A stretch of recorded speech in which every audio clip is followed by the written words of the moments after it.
Thank you for joining us. This is Happiness, the Skeptic's Guide with chartered psychologist and author Dr. Gary Wood and professional skeptic and self-help abuser Paul Flower. In short bursts, we blow the froth off popular psychology to sift the science from the snake oil to find the things that could actually make you happier. Well, we're having a little bit of a change for this episode of Happiness, a Skeptic's Guide, in that I've been allowed to do the introduction. Oh, I'm so excited. Power. Don't let it go to your head. Yeah, I forgot what I'm going to say now. In the previous episode, we talked about how to cope with stress. And there is a little bit of a thought that maybe coping with stress is just about surviving. So in this episode, I thought it would be useful to talk about the difference between surviving and growth. So can we thrive with stress? Can we do more with it, perhaps? If we look at self-help books, there are broadly two types of book. There are problem-focused books, how can I fix this? And that's more the survival. And then there are growth-oriented books, who am I and how can I be a better version of me? And so if you've ever attended any kind of learning and development workshop, you've probably been subjected to the joys of Maslow's hierarchy of needs. Tell me you have. Yeah, mostly in a productivity sense, I think, so in business training rather than anything else. It's the pyramid, isn't it, basically? That's it. And at the bottom of the pyramid, there are physiological needs. And at the top end, there are the loftier needs of how can I be a better version of myself or the best possible version of myself, also known as self-actualization. What isn't always made clear in those training sessions, we might think of there's like a vertical axis. So at the bottom of the pyramid, those things are all survival needs. And the further up we go, they become growth needs. So right at the top is the ultimate growth. That's what self-actualization. So the aim is to climb the pyramid. The aim is, once you've satisfied the needs at the bottom, so things like survival needs, also known as the 4 Fs of feeding, fighting, fleeing, and copulating. So once we've coped with those, the general survival needs, including water, sleep, all the existence needs, then we can actually start thinking of something a bit more loftier. So as we move up, we're thinking about safety and security. Then as we move up, we're thinking about love and belongingness, then cognitive needs, aesthetic needs. And right at the top, there is self-actualization. Although in newer versions, there's actually transcendence at the top. It's gone a bit L. Ron Hubbard on us if they do that, hasn't it? Yes, it has, the transcendence. I think it's the idea of overcoming your sense of self. So it's almost kind of quite Buddhist, the idea the self is an illusion. But we can cover that in another episode. Maslow would be turning in his pyramid. No, he actually did. Come on, I think it was an 80s version, which says a lot. I think he reappraised it a little bit in 80s, but the 80s version is not promoted so much. People just stick to the old, 19... Those classic Maslow, the hippie years. Stick to the classics. No, I've done something similar myself.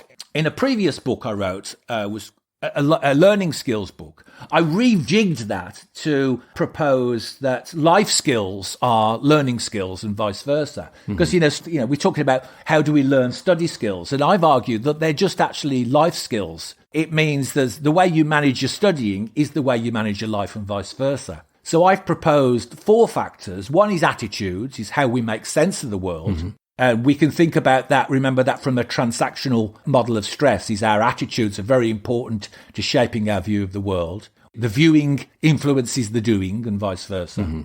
The second factor is well-being. So that's taking care of the physiological needs, such as diet, exercise, sleep, and relaxation. And students are notorious for not taking care of diet, exercise, sleep, and relaxation. Well, part of that is that because, as you were saying with deadlines tend to kind of motivate you. And for students, they tend to leave, that dissertation to the ultimate end deadline and then end up kind of ploughing through things in the middle of the night to get it done. As do we all. So sleep doesn't really come into it, does it? And it's interesting that if we eat a junk diet, that's going to influence our mood. It's also going to influence our cognition, our thought processes. I don't know whether you've seen those brain training machines.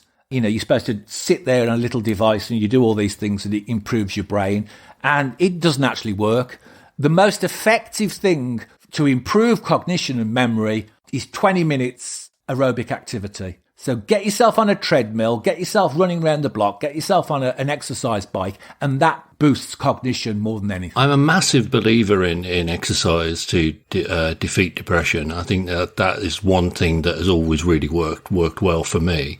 But I didn't really I hadn't made the connection between that and cognition as much. It affects both. So an easy way is to, if you deal with your diet, you don't have so much junk food. If you're influenced by a Mediterranean, Okinawan kind of diet as a basis, if you get a bit of exercise, if you improve your sleep, that improves cognition and mood. That also has a knock-on effect for diet. So if sleep doesn't satisfy you, you'll get up the next day feeling very unsatisfied, and food's the easiest thing. So there's a link between sleep and diet. Mm-hmm. And then relaxation, we mentioned in the last episode, is the way that we can short-circuit the stress response. So when I talk to students about study skills, that I say, if you can take care of these 4 things, you automatically get an edge. And you're automatically going to process information a little bit better. Your mood's going to be a little bit better. So it's almost like a free boost. So it's physical health to boost mental health, really, is what we're talking about here. Physical health to boost mental health and to boost our ability to process information. Yeah. So the other factor then is, I've done attitudes, I've done well-being, is cognition. And it's working with psychology rather than working against it. Probably it's going to come as a big surprise to you is I'm quite lazy. And I think that if I can work smarter, not harder, so work with how the brain works and work with how psychology works rather than working against it. And that's across all aspects of life. Is there an individual approach to this? So do you have to work out how your brain works in order to get to that point? So you knowing you're lazy helps you to kind of know that then what you need is to work smarter, not harder, and that will make you happier. There's a little bit of both. And when I studied as a student, I got my revision time studied from 14 hours a day to 5 hours a day. And there was no change in, that's because I didn't know all that I know now. But there were no, there were no change in grades. So the old idea, if I work 14 hours, and I just turn up and put in the time, that's going to get results. And it doesn't. If you put in 5 hours of quality stuff, that's going to get you the results. Have you ever considered that maybe you're just a moderate level student and you're only ever going to get C's, whether you put in 11 hours or 44 hours?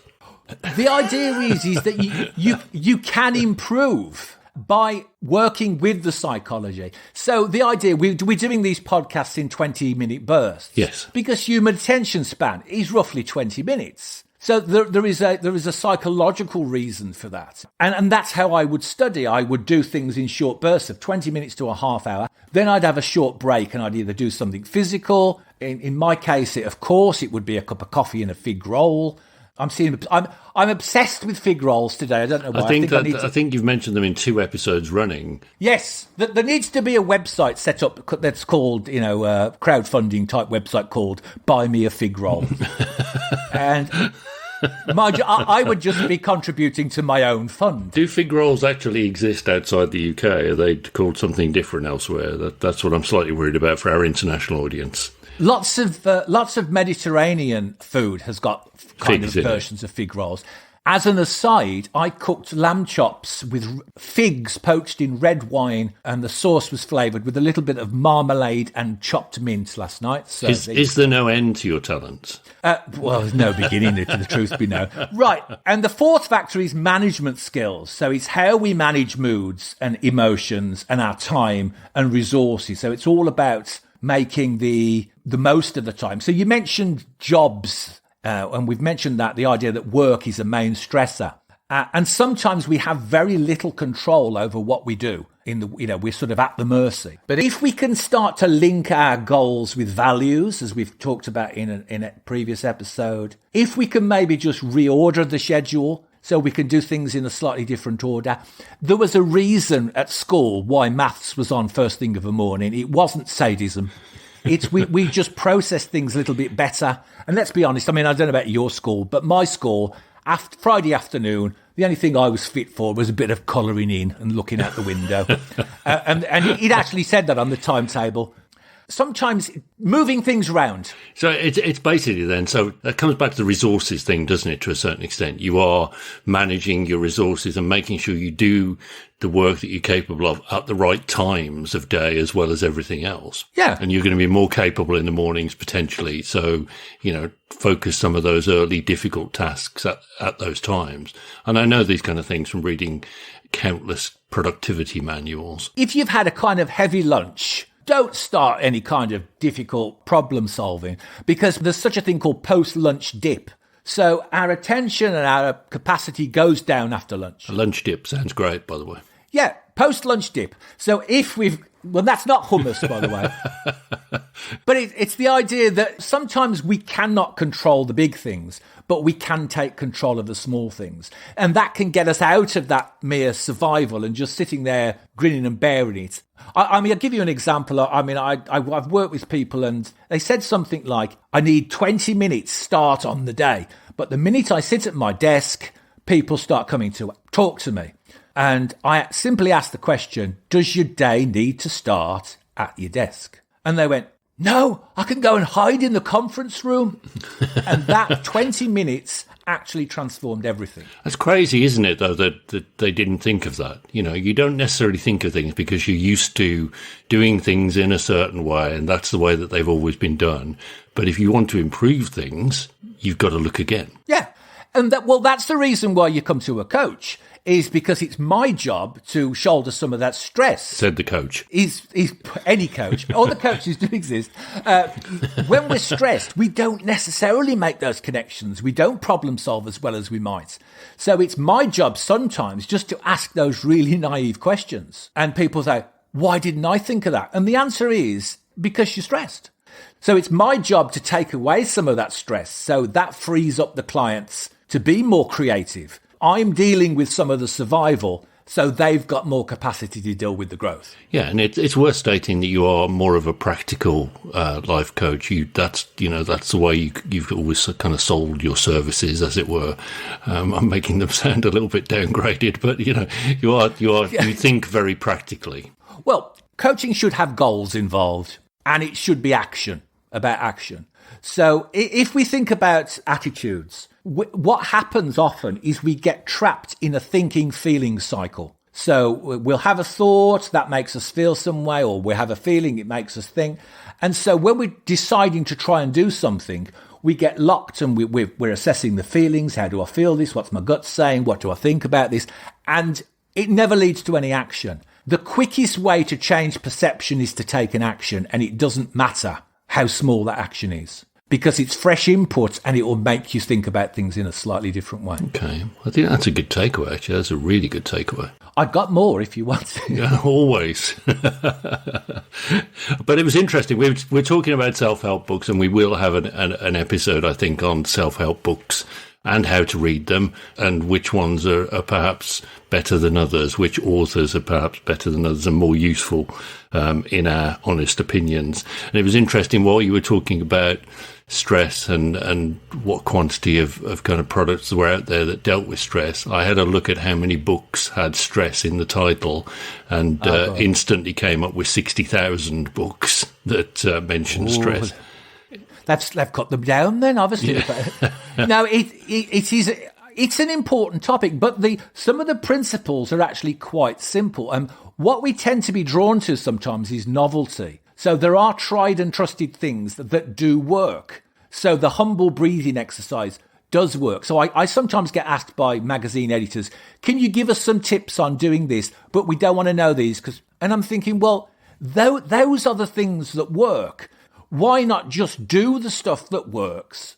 But obviously you can't generate a new magazine article from it. And sometimes there's this idea of reinventing the wheel, and can we do it in a different way? And, all the diet fads and all this. And often there are some basics that we can follow, and the idea is to take control quickly. Mm-hmm. So the last thing I wanted to mention is a few episodes back, I talked about flow. And so to say a little bit more about your friend that. Flo. And that's, yes, Flo. Yes, bless her, Aunt's Flo. Yeah. No, we are talking about the concept of being in flow, by the renowned psychologist Mihai Csikszentmihalyi. You just like bringing him up because you remember how his name is spelled. I do. Yeah, pronounced. I do. You big show off. Yeah, so flow. Flow. If we think about when we feel stressed, the kind of things we do is like we kind of watch TV. That's one of the things we do. And that's a low challenge activity and it requires low skill. So I'm thinking in terms of flow about how we balance the challenges with our skills and strengths. So the whole, demands and resources. Watching TV, if we've got a low challenge and we're meeting it with a low skill, it creates a sense of apathy. If we've got a high challenge and we've got a perceived low skill, that's going to cause anxiety. With the idea of flow then, if we can just work out what our skills and strengths are and then use goals to support them, we can change these psychological states. So for instance, if we've got a low challenge, but it's a high skill, so I don't know, cooking, I can't keep mentioning food, and it's my favourite recipe, that's more likely to put us into a state of relaxation because we just know what we're doing, we've got the skills. If we want to maybe do something slightly more challenging, so a moderate challenge, also with our high skill, that's going to bring about a sense of control.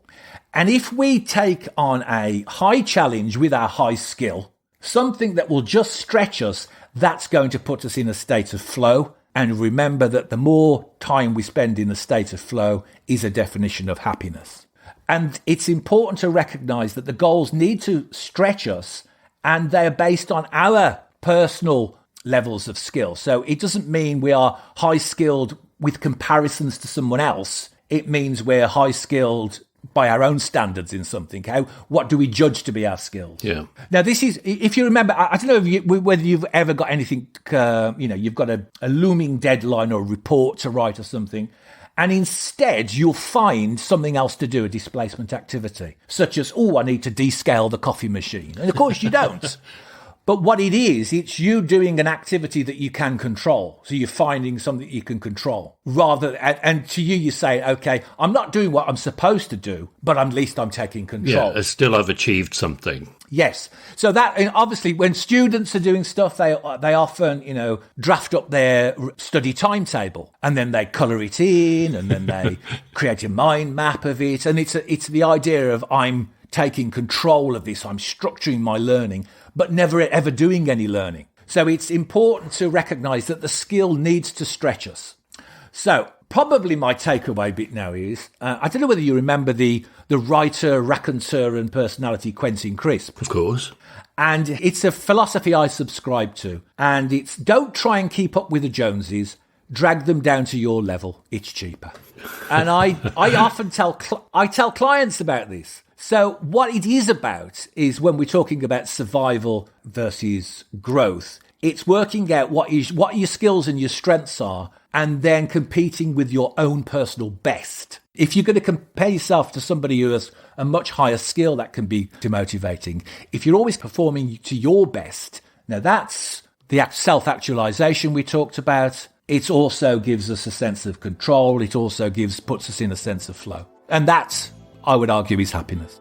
And there's no better place to end than that, point. I don't think, if we can define happiness within 20 minutes, we've done a damn good job. Well, it's 6 lots of 20 minutes so far, so... Yes, and many more to come. So you can certainly look forward Indeed. to that. He's been MC Hummus, and I've been chomping at the bit. Oh. And we would be pleased if you'd subscribe to this podcast and review it wherever you feel possible. Tell all your friends. We are Happiness, a Skeptic's Guide. I'm putting my bit away now. And we can be found at Skeptics Guide on Twitter and Happiness for Skeptics on Facebook. Do join in the conversation. We would be pleased to share more information with you via those mediums. That was and is Happiness, a Skeptic's Guide, with self-confessed skeptic and serial self-help abuser Paul Flower and me, psychologist and coach Gary Wood. Remember to hit the subscribe button so you'll be the first to know about new podcasts.